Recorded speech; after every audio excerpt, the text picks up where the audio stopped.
Hello students, last time ਅਸੀਂ ਕੁਛ definitions ਕੀਤੀਆਂ ਸੀਗੀਆਂ ਅਪਲਾਈਡ ਮਕੈਨਿਕਸ ਦੇ related.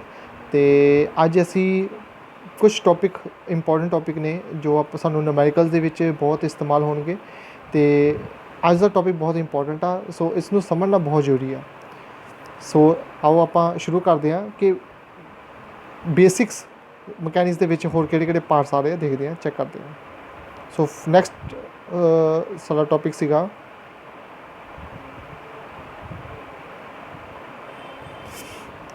Graphical representation of vector quantity. ਅਸੀਂ last time scalar quantity, vector quantity ਦੇ ਉਹਦੇ ਨਾਲ ਰਿਲੇਟਡ ਕੁਛ ਡੈਫੀਨੇਸ਼ਨ ਸੀਗੀਆਂ, ਉਹਦੇ ਬਾਰੇ ਗੱਲ ਕੀਤੀ ਸੀਗੀ। ਹੁਣ ਆਪਾਂ ਇਹ ਦੇਖਣਾ ਕਿ ਮੈਂ ਗ੍ਰਾਫਿਕਲ ਰਿਪਰੈਜ਼ੈਂਟ ਕਰਨਾ ਜੇ ਵੈਕਟਰ ਕੁਆਂਟਿਟੀ ਨੂੰ, ਉਹ ਮੈਂ ਕਿਸ ਤਰ੍ਹਾਂ ਕਰ ਸਕਦਾ। ਇਹਦੇ ਲਈ ਕੁਛ ਸਟੈਪਸ ਨੇ ਜਿਨ੍ਹਾਂ ਨੂੰ ਆਪਾਂ ਸਮਝਣਾ ਆ ਅਤੇ ਉਹਨੂੰ ਫੋਲੋ ਕਰਨਾ ਆ। ਅਤੇ ਜਿਸ ਤਰ੍ਹਾਂ ਆਪਾਂ ਗੱਲ ਕੀਤੀ ਸੀਗੀ ਕਿ ਵੈਕਟਰ ਕੁਆਂਟੀਟੀਜ਼ ਉਹ ਹੁੰਦੀਆਂ ਨੇ ਜਿਨ੍ਹਾਂ ਦੇ ਵਿੱਚ magnitude as well as direction ਦੋਨਾਂ ਦੇ ਬਾਰੇ ਇਨਫੋਰਮੇਸ਼ਨ ਦਿੱਤੀ ਜਾਂਦੀ ਹੈ। ਹੁਣ ਇਸ ਨੂੰ ਮੈਂ ਗ੍ਰਾਫਿਕਲੀ ਕਿੱਦਾਂ ਰਿਪਰੈਜ਼ੈਂਟ ਕਰਨਾ ਆ, ਠੀਕ ਹੈ ਜੀ, ਉਹਦੇ ਅਬਾਊਟ ਆ। ਸੋ ਮੈਂ ਇਹ ਤੁਹਾਨੂੰ ਕੁਛ ਡਰਾ ਕਰਕੇ ਦਿਖਾਉਂਦਾ ਆ ਤਾਂ ਕਿ ਆਪਾਂ ਇਸ ਨੂੰ ਸਮਝਦੇ ਹਾਂ। ਇਹਦੇ ਵਿੱਚ ਕੀ ਆ ਕਿ ਆਪਾਂ ਕਿੱਦਾਂ ਗ੍ਰਾਫਿਕਲ ਰਿਪਰੈਜ਼ੈਂਟ ਕਰਨਾ ਆ। ਮੈਂ ਇੱਕ ਲਾਈਨ ਲਈ, ਠੀਕ ਹੈ ਜੀ, ਲਾਈਨ ਦੇ ਉੱਪਰ ਮੈਂ ਲਗਾਊਂਗਾ ਇੱਕ ਐਰੋ ਇਸ ਤਰ੍ਹਾਂ, ਠੀਕ ਹੈ ਜੀ। ਅਤੇ ਜੋ ਵੀ ਵੈਲਿਊ ਹੋਈ ਤਾਂ ਉਹ ਲਾਈਨ ਦੇ ਉੱਪਰ ਲਿਖਾਂਗਾ। ਜਿੱਦਾਂ ਸਪੋਜ਼ ਫੋਰਸ ਲੱਗ ਰਹੀ ਆ 25 ਨਿਊਟਨ, ਠੀਕ ਹੈ ਜੀ। ਸੋ ਇਸ ਢੰਗ ਦੇ ਨਾਲ ਆਪਾਂ ਇਹਨੂੰ ਰਿਪਰੈਜ਼ੈਂਟ ਕਰਨਾ ਆ। ਇੱਕ ਮੈਂ ਲਾਈਨ ਲਗਾਈ, ਲਾਈਨ ਦੇ ਅੱਗੇ ਲਗਾਇਆ ਮੈਂ ਐਰੋ, ਠੀਕ ਹੈ ਜੀ। ਅਤੇ ਲਾਈਨ ਦੇ ਉੱਪਰ ਮੈਂ ਕੀ ਲਿਖਿਆ ਆ 25 ਨਿਊਟਨ। 25 ਨਿਊਟਨ ਕੀ ਸ਼ੋਅ ਕਰ ਰਿਹਾ ਆ, ਇਹਦਾ ਮੈਗਨੀਟਿਊਡ ਸ਼ੋਅ ਕਰ ਰਿਹਾ ਆ। ਲਾਈਨ ਕੀ ਸ਼ੋਅ ਕਰ ਰਹੀ ਆ ਅਤੇ ਨਾਲ ਉਹਦਾ ਐਰੋ ਕੀ ਸ਼ੋਅ ਕਰ ਰਿਹਾ, ਐਰੋ ਸ਼ੋਅ ਕਰ ਰਿਹਾ ਉਹਦੀ ਡਾਇਰੈਕਸ਼ਨ ਕਿੱਧਰਲੇ ਪਾਸੇ ਨੂੰ ਲੱਗ ਰਹੀ ਆ, ਠੀਕ ਹੈ ਜੀ। ਸੋ ਇਹ ਗ੍ਰਾਫਿਕਲ ਰਿਪਰੈਜ਼ੈਂਟੇਸ਼ਨ ਆ। ਮੇਨ ਗੱਲ ਕੀ ਆ, ਜਦੋਂ ਵੀ ਆਪਾਂ ਕੋਈ ਵੀ ਆਪਾਂ ਫਰੀ ਬੋਡੀ ਡਾਇਗਰਾਮਸ ਬਣਾਉਂਦੇ ਆ, ਤੁਹਾਨੂੰ ਪਤਾ ਹੈ ਫਰੀ ਬੋਡੀ ਡਾਇਗਰਾਮ ਕੀ ਹੁੰਦੇ ਆ ਕਿ ਜਦੋਂ ਵੀ ਆਪਾਂ ਕਿਸੇ ਕੋਈ ਸਿਸਟਮ ਆ ਉਹਨੂੰ ਰਿਪਰੈਜ਼ੈਂਟ ਕਰਨਾ, ਉਹਦੇ ਅੰਦਰ ਜਿੰਨੇ ਵੀ ਉਹਦੇ ਐਲੀਮੈਂਟਸ ਨੇ, ਉਹਨਾਂ ਦੇ ਅੰਦਰ ਜੋ ਲਿੰਕਸ ਨੇ, ਉਹਨਾਂ ਦੇ ਵਿੱਚ ਜੋ ਫੋਰਸਿਸ ਲੱਗਦੀਆਂ ਪਈਆਂ, ਉਹਨਾਂ ਨੂੰ ਆਪਾਂ ਫਰੀਲੀ ਡਿਫਾਈਨ ਕਰਦੇ ਹਾਂ ਕਿ ਕਿੰਨੀ ਫੋਰਸਿਸ ਲੱਗਦੀਆਂ। ਆਪਾਂ ਅੱਗੇ ਜਾ ਕੇ ਪੜ੍ਹਾਂਗੇ ਫਰੀ ਬੋਡੀ ਡਾਇਗਰਾਮ। ਹੁਣ ਉਹਦੇ ਵਿੱਚ ਆਪਾਂ ਜਦੋਂ ਫੋਰਸ ਨੂੰ ਡਿਫਾਈਨ ਕਰਨਾ ਹੈ ਕਿ ਕਿੱਦਾਂ ਕਿਸ ਡਾਇਰੈਕਸ਼ਨ 'ਚ ਲੱਗ ਰਹੀ ਹੈ ਅਤੇ ਕਿੰਨੇ ਅਮਾਊਂਟ ਵਿੱਚ ਲੱਗ ਰਹੀ ਆ, ਉਹਦੇ ਵਿੱਚ ਸਾਡਾ ਇਸ ਲਾਈਨ ਦਾ ਇਸਤੇਮਾਲ ਹੋਊਗਾ। ਇਸ ਗ੍ਰਾਫਿਕਲ ਰਿਪਰੈਜ਼ੈਂਟੇਸ਼ਨ ਜੋ ਵੈਕਟਰ ਕੁਆਂਟਿਟੀ ਆਪਾਂ ਕਰ ਰਹੇ ਹਾਂ, ਇਸ ਦਾ ਇਸਤੇਮਾਲ ਹੋਊਗਾ, ਠੀਕ ਹੈ ਜੀ। ਹੁਣ ਇਹਦੇ ਵਿੱਚ ਇਹਨੂੰ ਡਰਾ ਕਰਨ ਦੇ ਕੁਛ ਪੁਆਇੰਟਸ ਨੇ, ਉਹ ਪੁਆਇੰਟਸ ਹੀ ਮੈਂ ਲਿਖੇ ਹੋਏ ਆ ਇਹਦੇ ਵਿੱਚ ਕਿ ਜਿਸ ਤਰ੍ਹਾਂ ਇਹ ਜੋ ਲਾਈਨ ਜੋ ਮੈਂ ਸ਼ੋਅ ਕੀਤੀ ਆ, ਇੱਕ ਲਾਈਨ ਸ਼ੋਅ ਕੀਤੀ ਆ, ਇਹਦਾ ਇੱਕ ਪਰਟੀਕੂਲਰ ਸਕੇਲ ਹੋਣਾ ਚਾਹੀਦਾ ਆ, ਠੀਕ ਆ ਜੀ। ਜਿਸ ਤਰ੍ਹਾਂ ਮੈਂ 25 ਆ, ਸਕੇਲ ਕਹਿੰਦੇ ਤੁਸੀਂ ਆਪਣੇ ਵੱਲੋਂ ਹੀ ਚੂਜ਼ ਕਰ ਲਓ। ਜਿਸ ਤਰ੍ਹਾਂ 25 ਆ, 25 ਨੂੰ ਮੈਂ ਸਕੇਲ ਚੂਜ਼ ਕਰ ਲੈਂਦਾ ਆ ਕਿ ਇਹਦਾ ਜਿਹੜਾ ਇੱਕ ਜੋ ਇਹਦੀ ਅਮਾਊਂਟ 10 ਨਿਊਟਨ ਆ, ਉਹਨੂੰ ਮੈਂ 1 ਸੈਂਟੀਮੀਟਰ 'ਚ ਕਨਵਰਟ ਕਰ ਲੈਂਦਾ, ਠੀਕ ਹੈ ਜੀ। ਤਾਂ ਇਹ ਕੀ ਬਣ ਗਿਆ, 2.5 ਸੈਂਟੀਮੀਟਰ ਦਾ ਬਣ ਗਿਆ। ਮਤਲਬ ਜਿਹੜੀ ਇਹ ਲੈਂਥ ਆ, ਕਹਿੰਦਾ ਆਪਣੇ ਵੱਲੋਂ ਸਕੇਲ ਚੂਜ਼ ਕਰ ਲਓ। ਉਹ ਆਪਣੇ ਵੱਲੋਂ ਜਿਹੜਾ ਸਕੇਲ ਚੂਜ਼ ਕੀਤਾ ਉਹਦੇ ਅਕੋਰਡਿੰਗ ਤੁਸੀਂ ਇਹਨੂੰ ਡਰਾ ਕਰੋ। ਅਤੇ ਕੀ ਬਣ ਗਿਆ, ਇਹ 2.5 ਸੈਂਟੀਮੀਟਰ ਦੀ ਲਾਈਨ ਬਣ ਗਈ ਆ, ਅੱਗੇ ਐਰੋ ਬਣ ਗਿਆ ਆ, ਠੀਕ ਹੈ ਜੀ। ਅਤੇ ਉੱਪਰ ਮੈਂ ਲਿਖ ਦਿੱਤਾ 25 ਨਿਊਟਨ, ਠੀਕ ਹੈ ਜੀ। ਹੁਣ ਇਸੇ ਤਰ੍ਹਾਂ ਨਾਲ ਹੀ ਜੇ ਮੈਂ ਸ਼ੋਅ ਕਰਨਾ ਆ 15 ਨਿਊਟਨ, ਅਤੇ 15 ਨਿਊਟਨ ਜਿਹੜਾ ਸ਼ੋਅ ਕਰੂੰਗਾ ਉਹ ਕਿੰਨੇ ਸੈਂਟੀਮੀਟਰ ਦੀ ਲਾਈਨ ਬਣੇਗੀ, ਉਹ ਬਣੇਗੀ ਤੁਹਾਡੀ 1.5 ਸੈਂਟੀਮੀਟਰ ਦੀ ਲਾਈਨ, ਠੀਕ ਹੈ ਜੀ। ਸੋ 15 ਨਿਊਟਨ ਨੂੰ ਮੈਂ 1.5 ਸੈਂਟੀਮੀਟਰ ਮਤਲਬ ਕੀ ਹੋ ਗਿਆ, ਇਹ ਤੋਂ ਥੋੜ੍ਹਾ ਛੋਟਾ ਬਣੇਗਾ, ਇਹ ਤੋਂ ਥੋੜ੍ਹਾ ਛੋਟਾ ਬਣੇਗਾ। ਉੱਪਰ ਕੀ ਬਣ ਗਿਆ, ਐਰੋ ਜਾਂ ਨੀਚੇ ਐਰੋ, ਜਿੱਥੇ ਮਰਜ਼ੀ ਬਣਾ ਲਓ। ਅਤੇ ਲਾਈਨ ਦੇ ਸਾਈਡ 'ਤੇ ਆਪਾਂ ਲਿਖਣਾ ਆ 15 ਨਿਊਟਨ। ਸੋ ਪੂਰਾ ਪ੍ਰੋਪਰ ਲਿਖਿਆ ਨਹੀਂ ਗਿਆ, ਪਰ ਤੁਸੀਂ ਇਸ ਤਰ੍ਹਾਂ ਸਮਝ ਲਓ ਕਿ 15 ਨਿਊਟਨ, ਠੀਕ ਹੈ ਜੀ। ਸੋ ਇਸ ਢੰਗ ਦੇ ਨਾਲ ਆਪਾਂ ਰਿਪਰੈਜ਼ੈਂਟ ਕਰਨਾ। ਮਤਲਬ ਕਹਿਣ ਦਾ ਮਤਲਬ ਕੀ ਆ ਕਿ ਜੋ ਆਪਾਂ ਲਾਈਨ ਲਗਾ ਰਹੇ ਹਾਂ ਉਹਦਾ ਇੱਕ ਪਰਟੀਕੂਲਰ ਸਕੇਲ ਆ, ਉਹ ਸਕੇਲ ਦੇ ਅਕੋਰਡਿੰਗ ਹੀ ਬਣਾਉਣੀ ਆ, ਠੀਕ ਹੈ ਜੀ। ਜੇ ਮੈਂ ਪੂਰਾ ਸਿਸਟਮ 'ਚ ਸ਼ੋਅ ਕਰ ਰਿਹਾ ਆ 15 ਨਿਊਟਨ ਦਾ ਜੋ ਲੈਂਥ ਆ ਲਾਈਨ ਦੀ, ਉਹ ਛੋਟੀ ਹੋਊਗੀ ਐਜ਼ ਕੰਪੇਅਰ ਟੂ 25। ਜੇ ਮੈਂ 15 ਨਿਊਟਨ ਦੀ ਗੱਲ ਕਰਾਂ, ਉਹਦੀ ਲੈਂਥ 25 ਨਾਲੋਂ ਦੁੱਗਣੀ ਹੋ ਜੂਗੀ, ਮਤਲਬ ਉਹਦੀ ਵੱਡੀ ਹੋਊਗੀ ਜ਼ਿਆਦਾ, ਠੀਕ ਹੈ। 25 ਜੇ ਇੰਨੀ ਹੈ ਤਾਂ 50 ਕੀ ਹੋਊਗੀ, ਉਹਦੀ ਦੁੱਗਣੀ ਹੋਊਗੀ।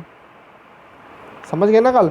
ਇਸ ਤਰੀਕੇ ਦੇ ਨਾਲ ਆਪਾਂ ਰਿਪਰੈਜ਼ੈਂਟ ਕਰਦੇ ਹਾਂ, ਠੀਕ ਹੈ ਜੀ। ਆਪਣੀ ਮਰਜ਼ੀ ਨਾਲ ਨਹੀਂ ਐਰੋ ਲਗਾ ਦੇਣਾ, ਆਪਣੀ ਮਰਜ਼ੀ ਨਾਲ ਨਹੀਂ, ਆਪਾਂ ਲੈਂਥ ਜਿੰਨੀ ਮਰਜ਼ੀ ਚੂਜ਼ ਕਰ ਲਓ, ਉਹਦਾ ਇੱਕ ਪਰਟੀਕੂਲਰ ਸਕੇਲ ਚੂਜ਼ ਕਰਨਾ ਹੈ, ਠੀਕ ਹੈ ਜੀ। ਜੇ ਲੌਂਗ ਆ ਤੁਹਾਨੂੰ ਲੌਂਗ, ਜੇ ਉਹਦੀ ਵੈਲਿਊ ਜ਼ਿਆਦਾ ਤਾਂ ਉਹਦੀ ਲੌਂਗ ਲੈਂਥ ਲੈਣੀ ਆ, ਜੇ ਉਹਦੀ ਵੈਲਿਊ ਘੱਟ ਆ ਤਾਂ ਉਹ ਤੋਂ ਘੱਟ ਹੋਣੀ ਚਾਹੀਦੀ ਹੈ, ठीक है जी। सो इस तरह आप रिप्रजेंट करना है। एरो की शो करता वो डायरैक्शन शो करता है, 25 15 ये की शो करता वो मैगनीट्यूड शो करता है। जो मैं फोर्स की गल करा तो 25 न्यूटन की है मैगनीट्यूड है, ठीक है जी। सो इस तरह आप ग्राफिकल रिप्रजेंटेशन करते हैं वैक्टर क्वांटिटी की। नैक्सट देखते हैं आप,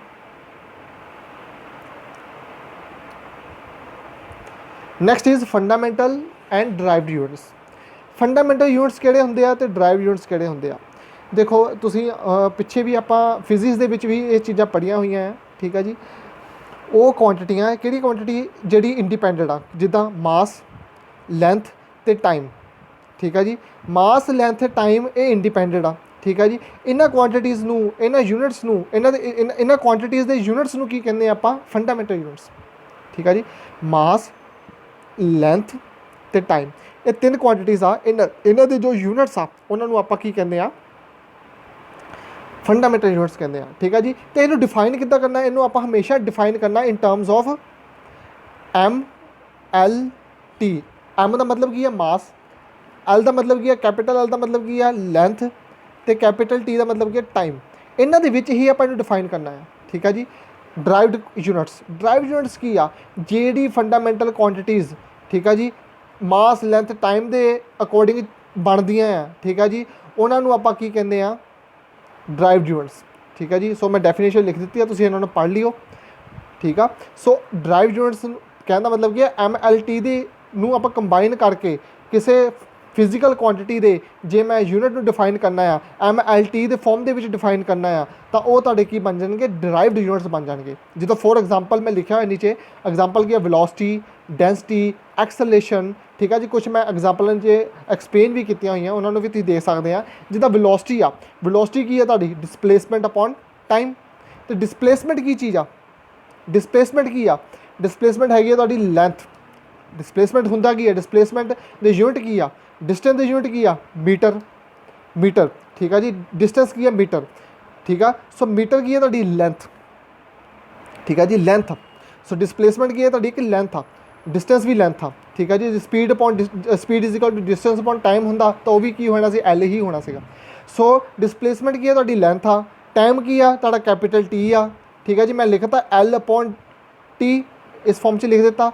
तो टी ने जो मैं ऊपर लै जाऊँगा की बन जाऊगा -1। ਜਿਹੜੇ ਬੱਚਿਆਂ ਨੂੰ नहीं पता वो इस चीज़ ਨੂੰ इस स्टैप ਨੂੰ देख लें। ਜਿਹੜੀ भी चीज़ नीचे ਹੁੰਦੀ ਆ नीचों मतलब डिवाइडेड बाय ਹੁੰਦੀ ਆ ਉਹ ਜਦੋਂ मैं ऊपर मल्टीप्लीकेशन 'ਚ ਲੈ ਕੇ ਜਾਣੀ ਆ ਤਾਂ ਉਹਨੂੰ मैं ਕੀ लिखना टी रेज़ टू पावर -1। ਇੱਥੇ मैं रेज़ टू पावर ਸਾਡੇ ਕੋਲ है नहीं ਸੀਗਾ। सो इस रेज़ टू पावर ਦਾ ਇਹ ਸਾਈਨ ਇਹ रेज़ टू पावर ਦਾ ਹੁੰਦਾ ਹੈ, ਇਹਨੂੰ रेज़ टू पावर साइन ਕਹਿੰਦੇ ਆ, ठीक है जी। सो ਕੀ ਬਣ ਗਿਆ टी रेज़ टू पावर -1। मैं ਇੱਦਾਂ ਲਿਖ ਸਕਦਾ ਹਾਂ, ਇਹਨੂੰ ਇੱਦਾਂ ਵੀ ਲਿਖ ਸਕਦਾ ਹਾਂ, इरेजर नाल इरेज करके देख लिया आप। मैं इस तरह भी लिख सकता है कि देखो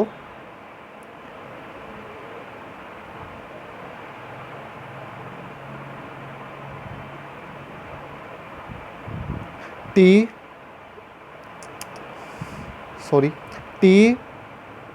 रेज़ टू पावर -1, ठीक है जी। इस तरह भी लिख सकते हैं, ठीक है।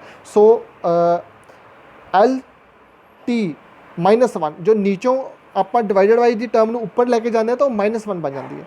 सो इस तरीके आप डिफाइन करते हैं। सो देखो सारी चीज़ें एम एल टी ही डिफाइन होणगियां ड्राइव यूनिट्स। एक्सेलरेशन की गल करते हैं, एक्सेलरेशन की है तुहाडी वेलोसिटी अपॉन टाइम, पिछे पढ़िया आप हुणी velocity upon time.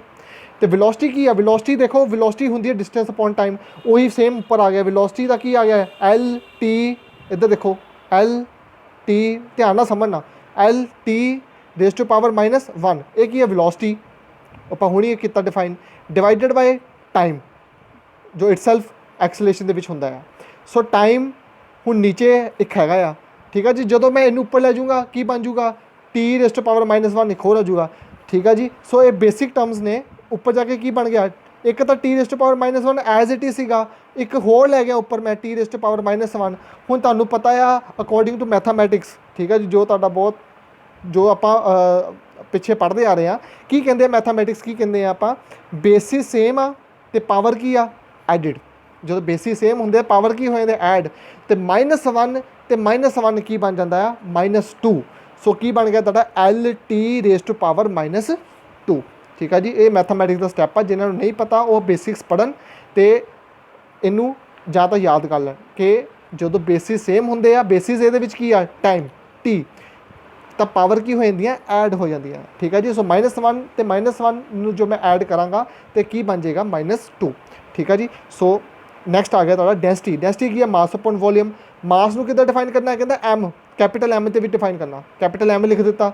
Volume, volume ਕੀ ਹੁੰਦਾ ਆ, ਵੋਲੀਅਮ ਦਾ ਜੇ ਮੈਂ ਗੱਲ ਕਰਾਂ ਇਹਦੇ ਯੂਨਿਟ ਕੀ ਆ ਵੋਲੀਅਮ ਦੇ, ਵੋਲੀਅਮ ਦੇ ਯੂਨਿਟ ਕੀ ਹੁੰਦੇ ਆ, ਜੇ ਐਮ ਕੇ ਐਸ ਦੇ ਵਿੱਚ ਮੈਂ ਗੱਲ ਕਰਾਂ, ਐਮ ਕੇ ਐਸ ਦੇ ਵਿੱਚ ਯੂਨਿਟ ਕੀ ਆ ਮੀਟਰ ਕਿਊਬ।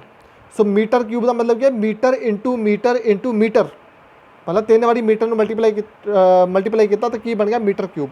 ਸੋ ਮੀਟਰ ਕੀ ਆ ਐਲ, ਲੈਂਥ, ਜਿੱਥੇ ਵੀ ਮੀਟਰ ਦੀ ਗੱਲ ਹੋਊਗੀ ਉੱਥੇ ਆਪਾਂ ਲੈਂਥ ਹੀ ਲੈਣੀ ਹੈ, ਠੀਕ ਹੈ ਜੀ। ਸੋ ਲੈਂਥ ਦੀ ਗੱਲ ਹੋ ਗਈ, ਲੈਂਥ ਰੇਜ਼ ਟੂ ਪਾਵਰ ਕੀ ਹੋ ਗਿਆ 3, ਠੀਕ ਹੈ ਜੀ।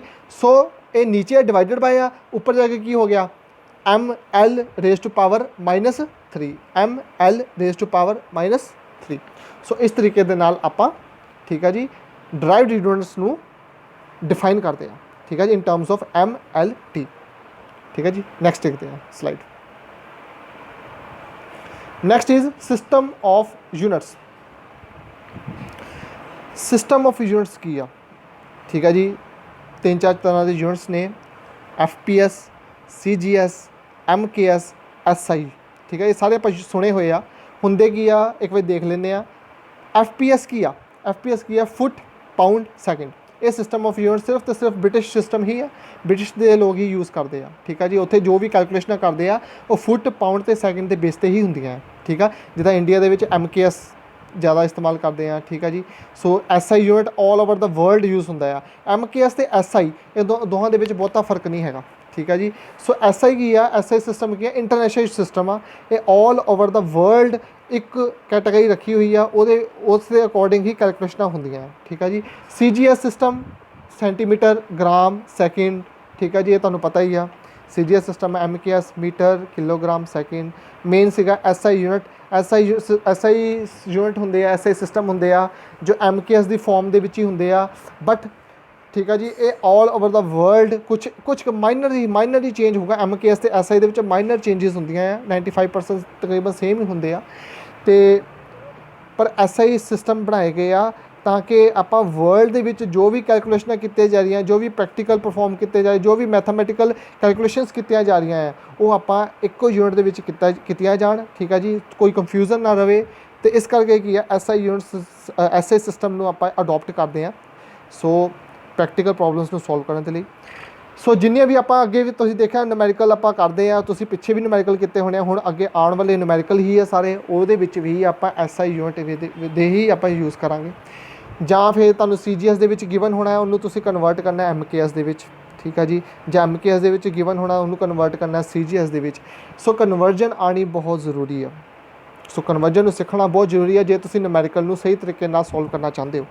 ਸੋ ਆਪਾਂ ਨੈਕਸਟ ਟਾਈਮ ਇਹੀ ਚੀਜ਼ ਸਿੱਖਣੀ ਆ, ਯੂਨਿਟ ਨੂੰ ਕਨਵਰਟ ਕਿੱਦਾਂ ਕਰਨਾ ਹੈ, ਠੀਕ ਹੈ ਜੀ। ਸੋ ਕੁਛ ਮੈਂ ਤੁਹਾਨੂੰ ਟੌਪਿਕ ਦਿੱਤੇ ਹੋਏ ਆ ਇਹਦੇ ਵਿੱਚ, conversion of MKS into CGS system ਦੇ ਵਿੱਚ, ਔਰ ਵਾਈਸ ਵਰਸਾ, ਮਤਲਬ ਜਦ CGS ਨੂੰ MKS ਦੇ ਵਿੱਚ ਕਨਵਰਟ ਕਰਨੇ ਆ ਐਜ਼ ਵੈਲ ਐਜ਼ MKS ਨੂੰ CGS, ਦੋਨਾਂ ਦੇ ਵਿੱਚ ਆਪਾਂ ਕਰਕੇ ਦੇਖਣੇ ਆ ਤਾਂ ਕਿ ਸਾਡਾ ਕਮਾਂਡ ਬਣ ਜਾਵੇ, ਜਿੱਦਾਂ ਦਾ ਮਰਜ਼ੀ ਨੂਮੈਰੀਕਲ ਆ ਜਾਵੇ ਤੁਹਾਨੂੰ ਕਨਵਰਜਨ ਕਰਨੀ ਆ ਜਾਵੇ। ਜਿੱਦਾਂ ਨੂਮੈਰੀਕਲ ਦੇ ਵਿੱਚ ਤੁਹਾਨੂੰ ਟਰਮਸ ਆਉਂਦੀਆਂ ਆ ਕਿ ਵੈਲੋਸਿਟੀ ਆ ਗਈ ਆ, ਠੀਕ ਆ, ਮਾਸ ਆ ਗਿਆ kg, ਗ੍ਰਾਮ ਦੇ ਵਿੱਚ ਗਿਵਨ ਆ, ਠੀਕ ਆ ਜੀ। ਫਿਰ ਤੁਸੀਂ ਉਹਨੂੰ ਕਨਵਰਟ ਕਰਦੇ ਆ, ਇਹਨੂੰ kg 'ਚ ਕਨਵਰਟ ਕਰਨਾ। ਹੁਣ ਤੁਹਾਨੂੰ ਪਤਾ ਹੋਣਾ ਚਾਹੀਦਾ ਕਿ ਗ੍ਰਾਮ ਤੋਂ kg ਮੈਂ ਜੇ ਜਾਣਾ ਹੈ ਤਾਂ ਕਿਹੜੀ ਚੀਜ਼ ਨਾਲ ਮਲਟੀਪਲਾਈ ਕਰਨਾ ਹੈ ਜਾਂ ਡਿਵਾਈਡ ਕਰਨਾ ਹੈ, ਠੀਕ ਹੈ ਨਾ। ਸੋ ਕਨਵਰਜਨ ਆਉਣਾ ਚਾਹੀਦਾ ਆ। ਸੋ ਆਪਾਂ ਤੁਹਾਨੂੰ ਮੈਂ ਥੋੜ੍ਹਾ ਜਿਹਾ ਤੁਸੀਂ ਰੀਡ ਕਰੋ ਇਹਦੇ ਬਾਰੇ ਤਾਂ ਜੋ ਮੈਂ ਨੈਕਸਟ ਟਾਈਮ ਤੁਹਾਨੂੰ ਈਜ਼ੀਲੀ ਇਹਨੂੰ ਸਮਝਾ ਸਕਾਂ, ਠੀਕ ਆ ਜੀ। ਕੁਛ ਕੁ ਮੈਂ ਨੀਚੇ ਲਿਖ ਦਿੱਤੇ ਆ, ਤੁਸੀਂ ਇਹਦੇ ਬਾਰੇ ਪੜ੍ਹ ਲਓ, ਠੀਕ ਆ। ਨੈਕਸਟ ਟਾਈਮ ਆਪਾਂ ਇਹਦੇ ਬਾਰੇ ਕਨਵਰਜਨ ਕਿੱਦਾਂ ਕਰਾਂਗੇ ਉਹਦੇ ਬਾਰੇ ਆਪਾਂ ਸਿੱਖਾਂਗੇ, ਠੀਕ ਆ ਜੀ। ਬਹੁਤ ਇੰਪੋਰਟੈਂਟ ਟੌਪਿਕ ਆ। ਸੋ ਮੈਂ ਕੁਛ ਲਿਖਤੇ ਆ terms, velocity, acceleration, force, density, power, ਠੀਕ ਆ ਜੀ। ਸੋ ਇਹਨੂੰ ਕਨਵਰਟ ਕਿੱਦਾਂ ਕਰਨਾ MKS, ਜਿੱਦਾਂ ਵੈਲੋਸਿਟੀ ਮੈਂ ਤੁਹਾਨੂੰ ਦੱਸ ਦਿੰਦਾ ਕਿੱਦਾਂ ਕਰਨਾ ਹੈ। ਵੈਲੋਸਿਟੀ ਕੀ ਆ MKS ਆ, MKS ਦੇ ਵਿੱਚ ਕੀ ਕਹਾਂਗੇ ਆਪਾਂ, MKS ਦਾ ਮਤਲਬ ਕੀ ਆ ਮੀਟਰ, ਠੀਕ ਆ ਜੀ, ਕਿਲੋਗ੍ਰਾਮ ਸੈਕਿੰਡ। ਪਹਿਲਾਂ ਤਾਂ ਤੁਹਾਨੂੰ ਪਤਾ ਹੋਣਾ ਚਾਹੀਦਾ ਵੈਲੋਸਿਟੀ ਦੇ ਯੂਨਿਟ ਕੀ ਆ, ਵੈਲੋਸਿਟੀ ਯੂਨਿਟ ਕੀ ਆ ਮੀਟਰ ਪਰ ਸੈਕਿੰਡ, ਠੀਕ ਆ ਜੀ। ਮੀਟਰ ਪਰ ਸੈਕਿੰਡ ਕੀ ਹੈ ਇਹਦੇ ਯੂਨਿਟ ਆ। ਸੋ ਮੀਟਰ MKS ਦੇ ਵਿੱਚ ਆ, ਠੀਕ ਆ ਜੀ, ਮੀਟਰ ਪਰ ਸੈਕਿੰਡ। ਜੇ ਮੈਂ ਇਹਨੂੰ CGS 'ਚ ਕਨਵਰਟ ਕਰਨਾ ਤਾਂ ਕੀ ਬਣ ਜਾਏਗਾ, ਫਿਰ ਮੀਟਰ ਦਾ ਕੀ ਬਣ ਜਾਏਗਾ ਸੈਂਟੀਮੀਟਰ, ਸੈਕਿੰਡ ਦਾ ਸੈਕਿੰਡ ਹੀ ਰਹਿੰਦਾ ਆ, ਠੀਕ ਆ ਜੀ। ਸੈਕਿੰਡ ਕਦੀ ਨਹੀਂ ਚੇਂਜ ਹੁੰਦਾ, ਸੈਕਿੰਡ ਹੀ ਰਹਿੰਦਾ ਆ, ਠੀਕ ਆ। ਸੋ ਕੀ ਬਣ ਗਿਆ ਮੀਟਰ ਪਰ ਸੈਕਿੰਡ ਕਿਹ 'ਚ ਕਨਵਰਟ ਹੋ ਗਿਆ, CGS ਦੇ ਵਿੱਚ ਕਨਵਰਟ ਕਰਤਾ, ਕਿੱਦਾਂ ਕੀਤਾ ਸੈਂਟੀਮੀਟਰ ਪਰ ਸੈਕਿੰਡ। ਠੀਕ ਹੈ ਜੀ। 1 ਮੀਟਰ ਦੇ ਵਿੱਚ ਕਿੰਨੇ ਸੈਂਟੀਮੀਟਰ ਹੁੰਦੇ ਆ, ਪਹਿਲਾਂ ਇਹ ਵੀ ਪਤਾ ਹੋਣਾ ਚਾਹੀਦਾ ਤੁਹਾਨੂੰ। ਠੀਕ ਹੈ ਜੀ। ਸੋ ਜਦੋਂ ਮੀਟਰ ਪਰ ਸੈਕਿੰਡ ਨੂੰ ਮੈਂ ਸੈਂਟੀਮੀਟਰ ਪਰ ਸੈਕਿੰਡ 'ਚ ਕਨਵਰਟ ਕਰਨਾ ਆ, ਠੀਕ ਹੈ ਜੀ, ਤੁਹਾਨੂੰ ਪਤਾ ਹੋਣਾ ਚਾਹੀਦਾ ਕਿ 1 ਮੀਟਰ ਦੇ ਵਿੱਚ ਕਿੰਨੇ ਸੈਂਟੀਮੀਟਰ ਹੁੰਦੇ ਆ। 1 ਮੀਟਰ 'ਚ ਕਿੰਨੇ ਸੈਂਟੀਮੀਟਰ ਹੁੰਦੇ ਆ, 1 ਮੀਟਰ 'ਚ ਹੁੰਦੇ ਆ 100 ਸੈਂਟੀਮੀਟਰ। ਠੀਕ ਹੈ ਜੀ। ਸੋ ਆਨਸਰ ਕੀ ਆਇਆ ਤੁਹਾਡਾ, ਆਨਸਰ ਮੈਂ ਲਿਖ ਦਿੰਦਾ। ਠੀਕ ਹੈ ਜੀ। ਬਾਕੀ ਤੁਸੀਂ ਨੈਕਸਟ ਆਪਣੇ ਕਰਕੇ ਦੇਖਿਓ। ਮੀਟਰ ਪਰ ਸੈਕਿੰਡ ਇਜ਼ ਇਕੁਅਲ ਟੂ ਕਿਹਦੇ ਬਰਾਬਰ ਆ ਗਿਆ, 1 ਮੀਟਰ 'ਚ ਕਿੰਨੇ ਸੈਂਟੀਮੀਟਰ ਹੁੰਦੇ ਆ 100 ਸੈਂਟੀਮੀਟਰ ਪਰ ਸੈਕਿੰਡ। ਇਹ ਕਨਵਰਜਨ ਹੋ ਗਈ ਤੁਹਾਡੀ ਕਾਹਦੀ, ਵੈਲੋਸਿਟੀ ਦੀ। ਕਿਹਦੇ ਵਿੱਚ, MKS। ਇਹ ਕੀ ਹੈ MKS, ਇਹ ਕੀ ਆ ਤੁਹਾਡਾ CGS। ਠੀਕ ਹੈ ਜੀ। ਇਸ ਢੰਗ ਦੇ ਨਾਲ ਆਪਾਂ ਕਨਵਰਜਨ ਕਰਨੀ ਹੈ। ਠੀਕ ਹੈ, ਇਹ CGS, ਇਸ ਢੰਗ ਨਾਲ ਆਪਾਂ ਕਨਵਰਜਨ ਕਰਨੀ ਹੈ। ਠੀਕ ਆ। ਸੋ ਇਸੇ ਤਰੀਕੇ ਨਾਲ ਆਪਾਂ CGS ਤੋਂ MKS ਜਾਣਾ ਹੈ। ਠੀਕ ਹੈ ਜੀ। ਉਹ ਤੁਸੀਂ ਕਰਕੇ ਦੇਖੋ, ਟਰਾਈ ਕਰਕੇ ਦੇਖੋ। ਠੀਕ ਆ। ਐਕਸਲੇਸ਼ਨ ਕੀ ਹੁੰਦਾ ਆ, ਮੀਟਰ ਪਰ ਸੈਕਿੰਡ ਸਕੇਅਰ। ਹੁਣ ਇਹਨੂੰ ਜੇ ਮੈਂ ਕਨਵਰਟ ਕਰਨਾ ਉਹਦੇ ਵਿੱਚ CGS ਦੇ ਵਿੱਚ, ਉਹ ਤੁਸੀਂ ਹੁਣ ਕਰਕੇ ਦੱਸਣਾ ਆ। ਨੈਕਸਟ ਮੈਂ ਕਲਾਸ ਦੇ ਵਿੱਚ ਵੀ ਪੁੱਛੂੰਗਾ, ਲਾਈਵ ਲੈਕਚਰ ਲਗਾ ਕੇ। ਠੀਕ ਹੈ ਜੀ। ਅਤੇ ਆਪਾਂ ਥੋੜ੍ਹਾ ਬਹੁਤ ਇਹਦੇ ਬਾਰੇ ਤੁਹਾਨੂੰ ਪਤਾ ਹੋਵੇ, ਫਿਰ ਥੋੜ੍ਹਾ ਸਮਝਾਉਣਾ ਮੇਰੇ ਲਈ ਵੀ ਈਜ਼ੀ ਹੋ ਜਾਏਗਾ। ਥੋੜ੍ਹਾ ਇਹਦੇ ਬਾਰੇ ਸਟੱਡੀ ਕਰਿਓ। ਬਾਕੀ ਲਾਈਵ ਲੈਕਚਰ ਦੇ ਵਿੱਚ ਥੋੜ੍ਹਾ ਇਹਦੇ ਬਾਰੇ ਡਿਸਕਸ ਕਰਾਂਗੇ।